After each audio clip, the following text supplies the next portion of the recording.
திண்டுக்கல் தனியார் பள்ளி உள் விளையாட்டு அரங்கில் மாவட்ட அளவிலான கூடைப்பந்து போட்டிகள் நடைபெற்றன.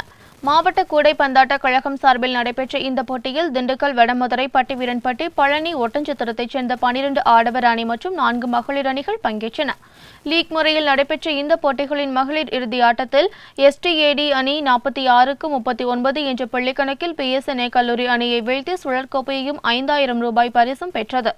2ஆம் இடம் பிடித்த PSNA பொறியியல் கல்லூரி அணிக்கு கோப்பை மற்றும் ரொக்கம் 4000-உம், 3ஆம் இடம் பிடித்த பட்டிவீரன்பட்டி NSVB அணிக்கு 3000, 4ஆம் இடம் பிடித்த அவர்லேடி பள்ளி அணிக்கு 2000 ரூபாய் பரிசாக வழங்கப்பட்டன.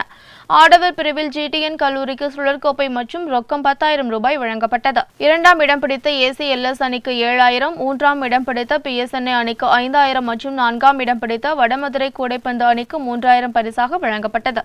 கூடைப்பந்தாட்ட கழக நிர்வாகிகள் செண்பகமூர்த்தி, நாசர்கான், யூசுப் அன்சாரி, சண்முகம், ரவி, மாவட்ட விளையாட்டு அலுவலர் சவுந்தரராஜன், காந்தி கிராமிய பல்கலைக்கழக உடற்கல்வி கிரேஸ் நிர்மலா, அரிமாவன செயலாளர் நாகராஜன் ஆகியோர் பங்கேற்றனர்.